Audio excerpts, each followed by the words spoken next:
Hey, MannaFam.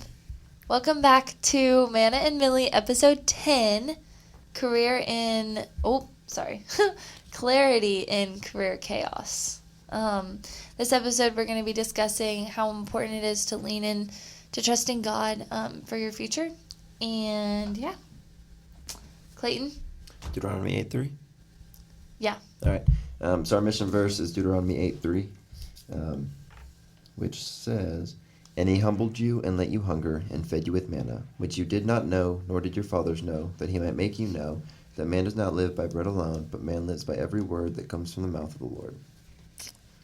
Isaiah, you want to do how the Lord's been working this week? Oh. How's those buffaloes? Yeah, there we go. All right, so I'll start us off for High-Lows Buffaloes. Let's see. So here in Milledgeville, we've had snow, and it's been like the roads have been all icy and all the fun stuff, which is just like completely like weird for Georgia in general, and Milledgeville especially. So my high would probably be the snow, just to have basically a week off of school, except for Friday, and Friday I only had one class, so that was kind of nice. My low would probably be just like not having like a set schedule, because everything this week has just kind of been crazy. So just kind of figuring out like the weird schedules. It's just been not that great. And then a buffalo. You can't take my story from last. You can't take my buffalo. I was going there, but Can we share a buffalo? We might have to share a buffalo. Yeah, we can share. Unless Rachel has something else. Wait, what did I say last night? I don't know. I forgot. Yeah, I'll just say the car ride, and Clayton can clarify that. But that would be my buffalo. Clayton, go next. Let's see. My high this week. I mean, I feel like the snow is an obvious one. That was pretty awesome. I was home for it though, so I got to play with my dogs in the snow, who've also never seen snow, so that was pretty great. Low this week. Yeah, schedule sucked. Trying to figure all that out. Getting my school stuff together. I've still haven't been able to do work for a couple of classes and having issues with technical stuff. So that's not been very fun. And then Buffalo would have been the car ride last night. We went on a drive. I don't know where we were, and I don't know when it was, but we were in the middle of nowhere, driving down roads, like just dirt roads. One of our favorite things to do when we're bored is just go driving on dirt like roads. Random side quests. Random side quests at like 1 a.m. That include dirt roads. And yeah, so we drove down these dirt roads because everything is like just now melted off the road, so we were able to do it safely. And so we just went and drove around dirt roads and stuff, which is a lot of fun. And we were driving down on the way back. The best part of the story is we were driving back. No, that's my buffalo. Bro. No. Well, I think we all have to share. Rachel's going to continue the story. We'll just keep giving you piece by piece until we finally finalize. Yeah. Finalize. But Okay. yeah, that's the story. My high is I'm trying to think. Okay, my high was probably getting to meet with a lot of people last week because we didn't have school. We had so much free time. I got to meet with a bunch of people and just get poured into and be able to pour out a lot. And then my low was I have a really bad headache right now. My head hurts so bad. Oh, there goes the phone. Dropped my phone. But yeah, so my head hurts really bad right now, so that's kind of sucks. But my buffalo is that while we were on this dirt road car ride, Clayton and Avery and Isaiah and I were in the car, and we were jamming out to some music, and out of nowhere, a hog, 200. It was a massive hog. 250-pound hog. Maybe even All 280 willy-nilly. pounds. Yeah, no, the thing was massive. Yeah. It was humongous. Yeah. Like, if we would have hit the hog would have won. Yeah, Like, no, 100%. Yeah, we were done. Against Yeah. the Nissan. came running out of nowhere, and we're all like screaming, like, hog! Oh my gosh! Like, that's a huge hog! Yeah, it was absolutely hilarious. We were able to safely stop the car. Safely stop the car. Or at least not hit the hog. Yeah, safely slam on the brakes and not hit Yeah. the hog. Yeah, it was a lot of fun though. Easily gonna be one of the stories I tell my kids when I'm older. Like 100%. There's this one time. There was this one time in college. Yeah. You had a podcast? 100%. Yeah. Okay. So let's do Isaiah. Yeah, how we saw the Lord work. For me, this week has just been so I got a chance to spend a good amount of time with some of my friends that I went to high school with, and just kind of seeing how our lives have almost changed in this college semester, in this college experience, and just see how the Lord is constantly working through that, the new opportunities and new experiences that we're able to have, as well as share together. One unique experience about this particular group of people is we all served in missions in Honduras together. And to also go back to that and to relate to that to some extent, it was really, really cool. And just overall good conversations, but like surrounding the Lord, which is really nice. Rachel? Yeah. So for me,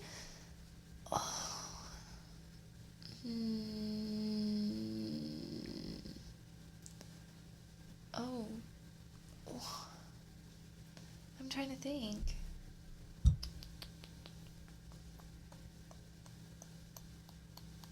Oh my gosh, I can't think of any. Oh, because we had school off, I got to meet with somebody that I was really looking forward to meeting and potentially starting like a discipleship with. And yeah, that was really good. Something I've been praying about. So just like an answered prayer in multiple different answered prayers, but specifically that one. It's been a pretty chill week. I haven't been to class in a very long time, but it feels really weird. But I don't know. It's just been a chill week. I feel like I spent most of my time asleep this week, which was really nice. I got like a week of rest, which was good. I got to spend time at home. My engine light turned off. That was definitely a gift from the Lord, because I can't afford that. Oh goodness. But I don't know. It's just been a really chill, comfortable week. I've gotten to just sit in my dorm with friends at home, and just kind of chill for a little bit. And he's provided for things that I've been stressed about for a while. So that was good. Nice. Nice. Okay, so let's jump into this episode. My first point is God's plans are good. I mean, that's very basic, but yeah, God's plans are good. Jeremiah 29:11. Flip, flip, flip, flip, flip. I know it, but I want to make sure I say it right. Okay. Jeremiah 29:11 says, "For I know the plans I have for you, declares the Lord, plans for welfare and not for evil, to give you a future and a hope." And so I think one thing that I struggle with personally is when things get hard, it's hard for me to trust that the outcome's going to be good, because it's complicated and it might not be the easiest pathway. But God's plans for our life are good, not because they're easy or simple, but because they are rooted in his character, and his character is faithful, loving, and sovereign. So God sees the bigger picture and has a clearer outlook on our life. So as long as we're trusting in that, then the plans for our future are held in God's hands. So yeah. So what? So we're talking about. Can you re-say the title again? clarity in career chaos. So the idea is career uncertainty, right? And just kind of going through the idea that we don't quite know what the future is going to hold. So yeah, I mean, I think that's a great verse. What do we think? Because obviously none of us have careers, right? And we've all either questioned or completely changed what our career goals were coming into college. 2 out of 3 of us. 2 out of 3 of us have failed. 2 of us have Yeah. changed our major. And might be 3 soon. But no, like, where do we think, like, how do I phrase this? We've never had like a career job. We've never had like a big boy, big girl job. Our full-time job is school.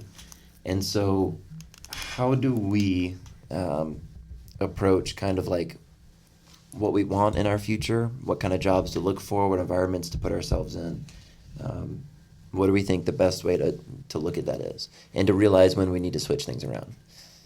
I think college especially is is an interesting time because we experience so many different like aspects of our life. Like one of my mentors explain this to me, like the experience itself at college, like living the college life is so much more impactful than actually going to classes and just like not that it's not important, you won't learn anything from it, but I think there's just something special about those interactions that we have with people. And I think through that interaction with people, we found what our likes are, what we're good at, whether that be whatever it is. I think even in our lives, I think as a podcast, we never expected to have started something like this. I was talking with Clayton about this last night. Actually, we had planned. Me and Clayton had just joked about this as like a funny idea to do a podcast, and then one day we were with Rachel, and she was like, "Well, like, what if we actually do a podcast?" Yeah. And we're like, "Hold on." So I think, and this is something that I think I can speak for all of us. Like, we enjoy this. So I think Most of the time. sometimes it is stressful, and sometimes we don't know what we're doing. Yeah. But I think there's also beauty in the learning process. But overall, I think a lot of it just comes down to the gifts that the Lord gives us. The Lord has presented each and every one of us with gifts, and we're to use those gifts well, ultimately, not for our glory, but for His. And throughout that, just taking time to pray and just figure out where that may be, even though we don't see it clearly right off the bat. Yeah. Yeah. I think that, like, as far as us trying to decide what, like, our future careers could look like is really just rooted in prayer. Like, leaning on God's guidance for what to do and for what our next steps look like, and just trusting in Him that God doesn't call us to the easiest path. Actually, Scripture says the narrow path. And it's not the wide one that you can zigzag on. It's very specific. And so it's, I think that the biggest thing that we can do when we're uncertain about our career is just pray. Yeah. I think that my second point is, it kind of like falls into that, but also I think it's really important for us to think about the fact that, like, our story and, like, my life is only a small piece of the puzzle that God is putting together right now. And, like, take into consideration, like, Joseph in the Bible. Like, he was sold into slavery by his brothers. He was falsely accused and thrown into prison. None of those things were easy. None of those things were a part of Joseph's plan for his life. But Joseph trusted in the Lord. And, like, from the outside, that there's no way that from the outside you could have looked at that and said, that looks like a good plan. That looks like that's going to end up working out for good. But God saw the bigger picture. And, like, Joseph eventually became the leader of Egypt. And, like, saved tons of lives when they were in famine. And so it's like, when we look at our future as our future, it's it puts the focus on us and what we can do through that. But when we look at it as just like a small piece of God's puzzle, then it's like it's putting the ball in God's hand and letting him play like how he wants to. Yeah. I have a question then to go with that. And this is something that came up in my head. I've talked to one of our friends about it before. But it's the idea of, do we think, and how do we read it in Scripture? Do we think God has like a very specific step-by-step, like this is what our life is supposed to look like? Does he have a career chosen for us and that sort of thing? Or do we think it's a broader, and it might be a question that we can't answer on this, because obviously we're not theologians. Or do we think it's more of like a broad, the Great Commandment or Commission, and like whatever field we end up in, whatever path we choose, just to spread the gospel there. I think it's interesting, even if we look at just one of the things in Jesus' ministry, he emphasizes, like, even in the Lord's Prayer, we see, "Thy will be done," and we emphasize the fact that it's not so much our own desires, but also the Lord working through our wants and our past. For example, the best way I look at it is kind of like, I don't think there's one certain path, but just with the decisions that we made, because ultimately we have our own decisions, we're able to make our own decisions and lead the way, whatever we want in that aspect. But the Lord kind of works through that, even though through the depths of our sin, through the depths of our brokenness, the Lord ultimately uses those things for his good. And I think so much we get caught up in the idea that, like, I need to follow the line perfectly, right? And I don't think it's that way. I think it's, well, we can't. Like, we cannot. We physically cannot just follow a perfect plan. Our lives are not going to be perfect. The only one who followed the perfect plan was Jesus. And I think that's a really good reminder, because especially when I make decisions and when I live my life, I don't want to be in a position where I'm like, hey, I just really, like, I want to follow it perfectly, and it has to be all the T's are, like, what is it? T's are crossed, I's are dotted. And the reality is, I think there's just a beauty in the learning process and being able to just slowly take that walk and have the Lord guide us. And I think a big component of that is also prayer. I think we sometimes lack the reliance on prayer, and we're like, I don't know if I can give this to the Lord. I don't know if I can really talk about this to the Lord. But really, he hears our prayers, and he hears us well, and he really desires us to live out the life that he has for us, because ultimately he's the one who gives us this breath. He's the one who wakes us up every morning. With the all the breath that we have is ultimately for him. Yeah, and I think too that another point of that's important too is when, like, God guides our steps, yes, and I think that it's important when praying, pray for the Lord's desires to become your desires. And when you pray for the Lord's desires to become your desires, then you'll be making the steps that the Lord wants you to take.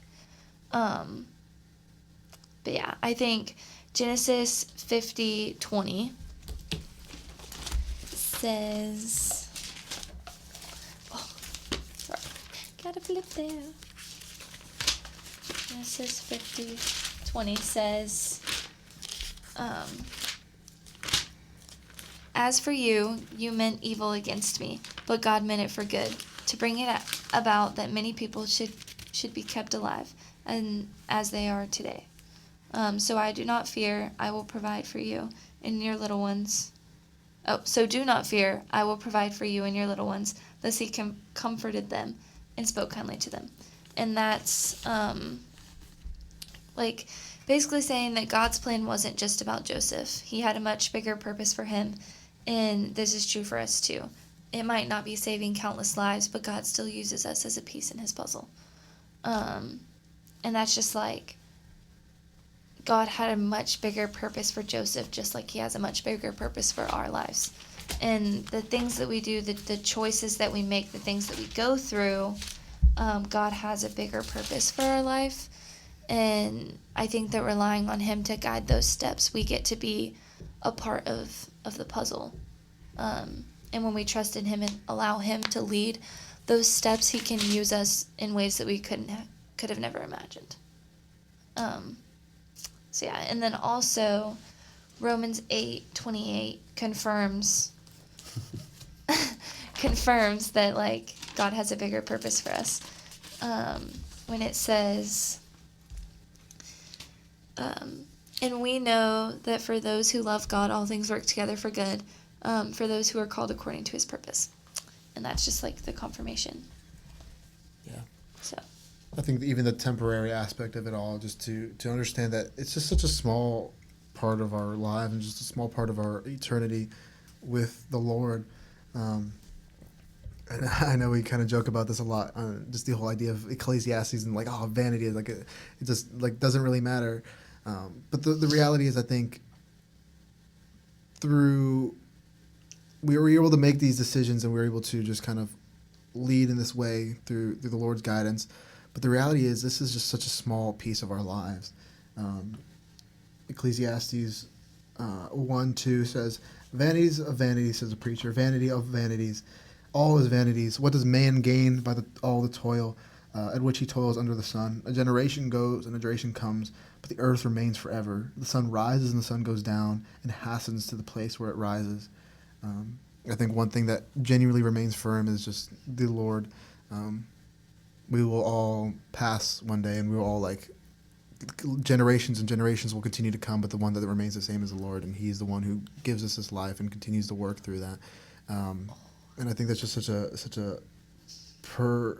peaceful and just such a good reminder in our lives to just realize, like, hey, just slow down, take a breath.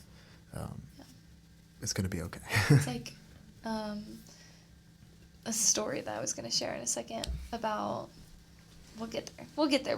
But the part about the generations and the Lord remaining the same is something I was going to hit on in a second. Yeah. But so we talked about how God's plans are good and how our story is just a small piece of his puzzle. Now let's think about the application aspect of it. So I have written down for us to release fear, timelines, and our need to control into his hands. Lean into his promises in Scripture. That's like my catchphrase, I guess, for like how to apply this to our lives. What would you guys say? Like a short little catchphrase about it. I think you have a good one for this that you always tell me. The what? There's the three things. I don't know if you can pick it up when I'm putting it. Yeah, there's to me, something I threw out when I was talking to my best friend back home maybe a few months ago that's just kind of stuck in my head, is the idea that there's only three things in the world that really matter in our lives, and it's our relationship with others, our relationship with God, and how our relationship with others affects their relationship with God. And so, like, when we approach the idea of working or friendships, romantic relationships, professional relationships, focusing them on, like, I could have this relationship for, like, the temporary, friendship, or I could have it for the fact that I can benefit their relationship with God. And I like the idea that our job isn't to make money. It's not to, be the best Christian there is. It's to have those relationships, and it's to build those relationships, because the only thing that follows us to heaven isn't our wealth, it's not our fame, it's not our fortune. It's the people, and it's our relationship with God that gets us there. And so, what else matters? I could live the rest of my life without a good job, not making good money, and be perfectly content in the idea that when I die, I have my treasures in heaven, and I have the people that I love will be there. And that's all that really matters, I think. Matthew 6, laying up your treasures in heaven. Mm-hmm. Yeah, I think even going on the aspect of career, I think another important thing to consider is just like that work is good. I think our career shouldn't be something that is a burden to us. I think it's something that we should genuinely enjoy. I don't think it's always that way. I don't think we'll have a job every single time that we'll enjoy, but I think it's something we should try to aim for. Especially if we look in Genesis, the whole idea of work is something that is before the fall. It says, and God blessed in Genesis, 1:28. And God blessed them, and God said to them, "Be fruitful and multiply, and fill the earth and subdue it, and have dominion over the fish in the sea and over the birds of the heaven, and over every living thing that moves on the earth." In the further on, it talks about the idea of work. And I think it's just that work is something that is good and something that the Lord gives us. And through that, we're able to, again, combine the gifts that he gives us, our experiences and our lives that is built up, to eventually give it to the Lord and work, which I think is something that's really important. And there's even talks about just like the Lord God formed man of dust from the ground, and that whole idea that is something that is, even in Ecclesiastes, it talks about like from dust to dust, that ultimately like everything in between is just temporary. Mist. It's a mist. It's a So we should mist. enjoy it to the extent that the Lord gives us. Yeah.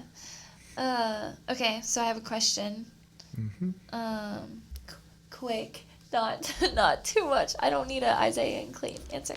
But this is also for you guys listening to think about and to kind of reflect on. But what is one area of your life that you've been struggling to surrender to God's plan? Who wants to go first? You got it, Isaiah. I think in the context of careers, in this sense, I think I've always been someone who's like I really always struggled with finding like the perfect career, almost like, again, like we were talking about finding the perfect, or trying to align my plan perfectly with the Lord. And recently I've really actually done really good at just like not worrying too much about it, in the sense that like being present in the moment that I'm in. Like the only thing that matters right this second is this second, right? I don't know what's going to happen, what we're going to talk about a minute from now. I don't know what I'm going to eat for dinner. I don't know who I'm going to interact with later today, right? So I think just to be present in the moment and to be very intentional with every interaction that we have. I think I've learned that. I don't know if there's something that in particular that's almost a burden to me in this sense, but I think I've been able to enjoy just the process of every single thing in my life. You know? The question was, what is one area of your life you have been struggling to surrender? Yeah, that's what I'm saying. to Like I God's feel plan? like I don't. Not something that you have surrendered to. No, that's what I'm saying. I feel like What's there's nothing something- that's holding there's me nothing. right now. There's No. oh. That's the thing. I feel like I'm just giving it all to the Lord. I don't know. I've had so much peace in my mind recently, this past past semesters, That's good. where I'm just like, I don't really. I'm living the moment to the best I can. You know. Yeah. Okay. I don't know. Clayton. Schools. I'm pretty chill when it comes to school. I mean, worst case, I'll figure it out later. Excuse me. Yeah. I don't know. I think the biggest thing though would be, man, I don't know. I've got a lot of like, how open do we get on here, guys? Go there. Maybe somebody else will relate to it. No, I have a lot of things that I've in my head been trying to fix for a while. I mean, there's jokes, and like y'all know this, y'all know me pretty well. Jokes and just the way I interact with people a lot of times I know is a problem, and it's something I've been working on. But it's hard. So I don't know. That's I think been the biggest thing that I've been trying to just willpower through, and it hasn't worked in the last like several years. And so I think that's one big thing that I still am in the, figuring out, how do I give that to the Lord? How do I put it at his feet in a way where it's healthy and productive? But I know, laboring in prayer and things like that are, important and big. It's just hard a lot of times. I think that's the big one in my life that I've realized. Other than that, I feel like I'm pretty nonchalant when everything else gets stressful. it's whatever. Just a chill guy. I try. Mine. Stress has no place. Mine would probably be relationships, 100%. Relationships with friends, relationships with my parents, and just like where to go and what to do with those relationships. It's been hard. And I've struggled with me trying to control that and not just like surrendering to the Lord's plan for that. So that's mine. But that's just a question for thought for you guys. I wanted you guys to hear our hearts a little bit. We aren't perfect. We definitely struggle with things too. So that's why I wanted to say that. But I have a little like prompt that could help if you are struggling with surrendering to the Lord's plan in a certain area of your life. And it's a little prayer prompt. And it says, Lord, I don't see the full picture, but I trust your plans for my life are good. And you know the bigger picture.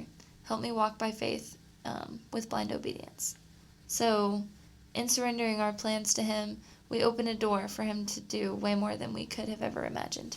And sometimes we don't have to see what's in front of us in order for us to just trust what God has. God isn't a God of confusion. He's not going to lead us into something that's bad for us ultimately. Like his plans for us are good. And I think that's something that I keep repeating over and over and over again. But like the Lord's plans for us are good. Like we don't have to worry when we surrender our plans to the Lord. Like he's going to work it together for good. Yeah. So yeah, I don't know if you guys have any comments on that. If not, I can keep going. I have something else to share. No, I think that was good. Yeah. Espinosa?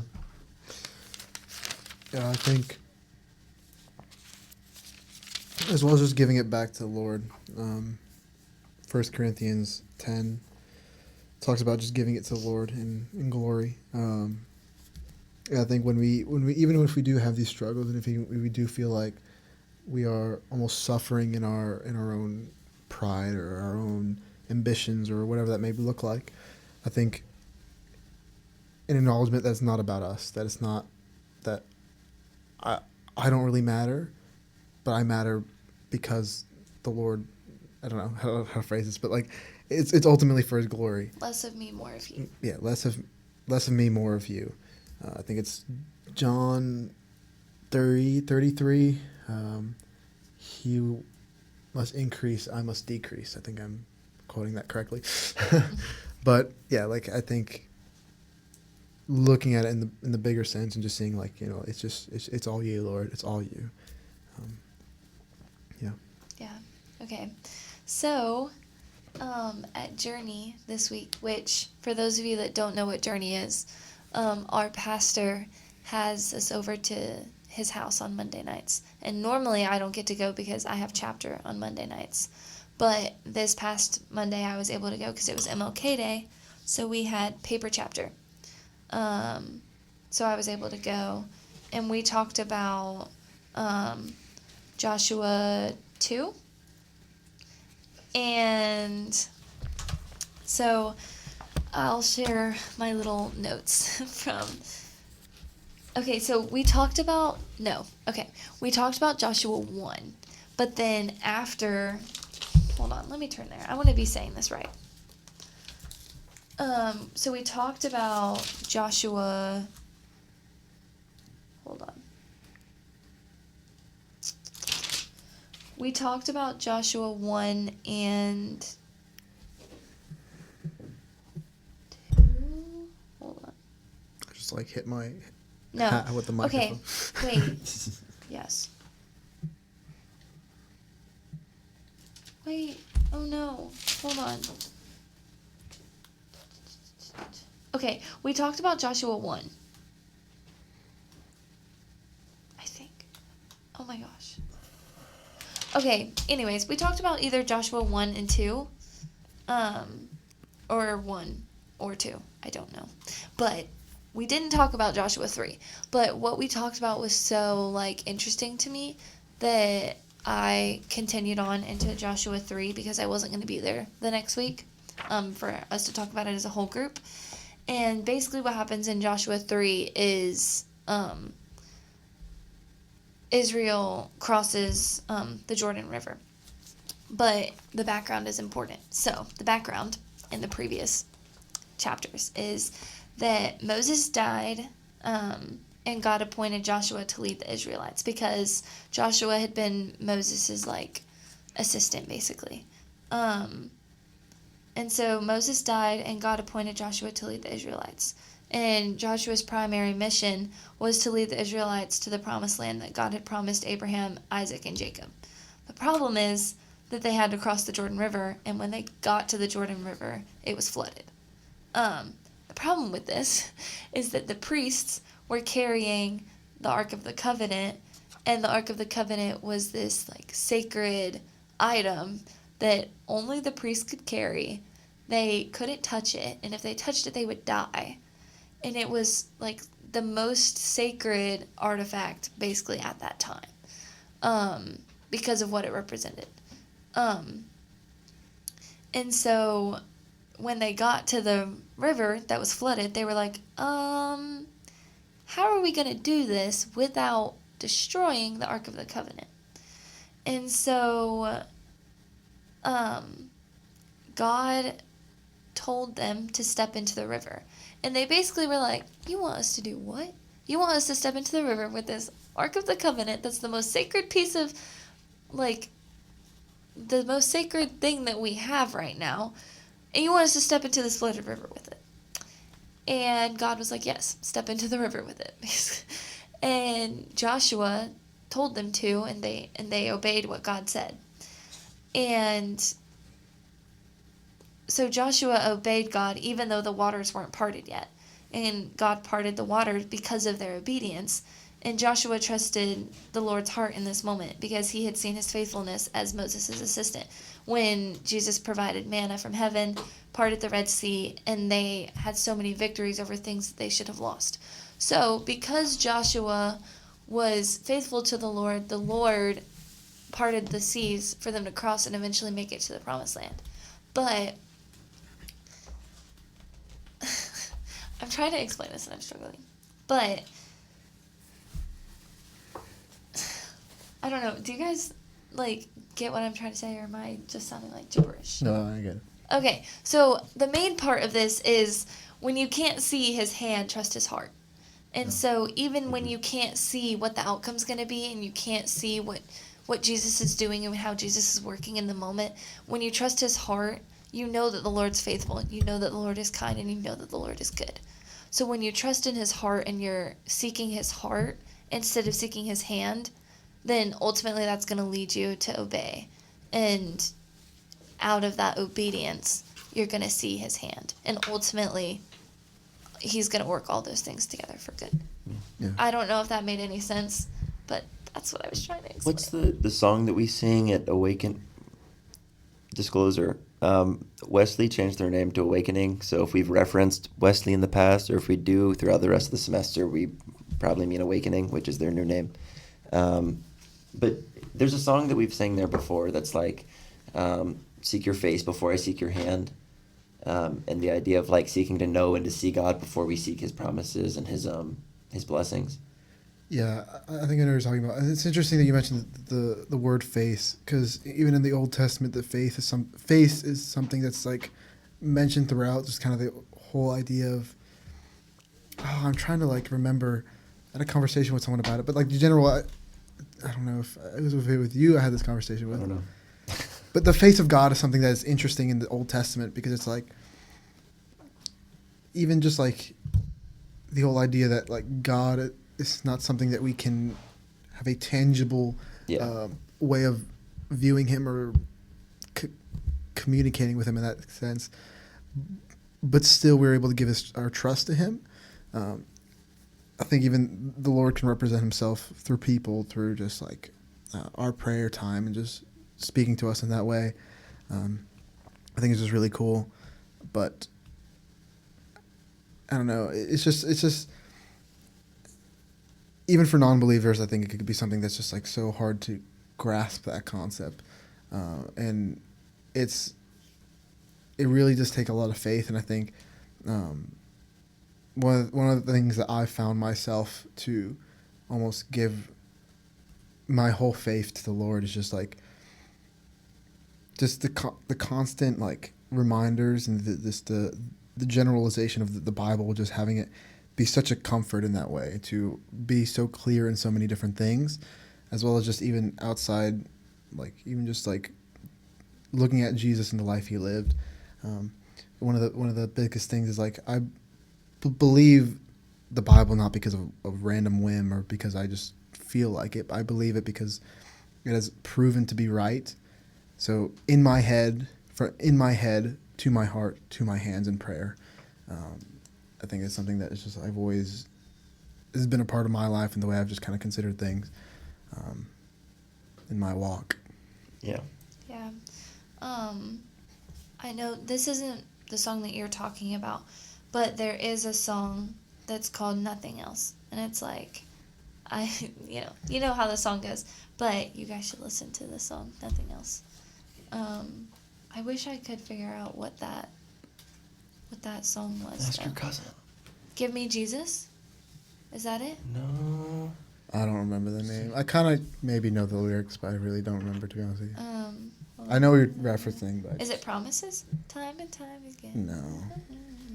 You do just what you say. I can't think of it. I want to find it. Okay. Well, maybe on the next episode we'll figure out what it is. And Daily Bread. There we go. okay, Daily Bread. That's what it's called. It's called Daily Bread. Yeah. Okay. So. Which, Daily Bread, manna. Just saying. Oh yeah, that's true. Okay. Isaiah? Closing anything? No, I think we're good. That was all my thoughts. Okay. Well. Am I allowed to give like a quick watch out for next week? Watch the Instagram. Yeah. Be paying attention to things. Be paying attention to things. Stay Be paying tuned. attention to things. New things are coming. Man and Millie is going to look a little different soon. Yeah. So just be paying attention. Big week next week. Big week. Big week. Okay. All right. Who wants to pray? I can pray us out. Okay. All right. Dear Lord, I thank you for this opportunity you've given us to speak on this podcast, Lord. I thank you for this platform that you've given us, Lord. I pray that in any uncertainty and any just fears that we be able to just cast it onto you and surrender it fully to you. That we just be your hands and your feet in service and just dedicate our entire lives for you and for your ministry, Lord, for your people, for the good of your creation, Lord. I pray as we just continue out our day, I pray for just our listeners, Lord, in their lives and any struggles. I pray that they will come to you in anything and all that they just are worried about or struggling, Lord. I thank you and pray this in your precious name. Amen. Amen. Okay. Thank you for joining us on this week's episode of Manna and Millie. We hope this message has encouraged you in your walk with Christ. And if you found today's conversation meaningful, make sure to follow us so that you don't miss next week's episode. And remember, even if you've lost your taste for manna, it still comes from heaven the same every day. Yes, Bye, sir. guys. Peace. Deuces. Bye.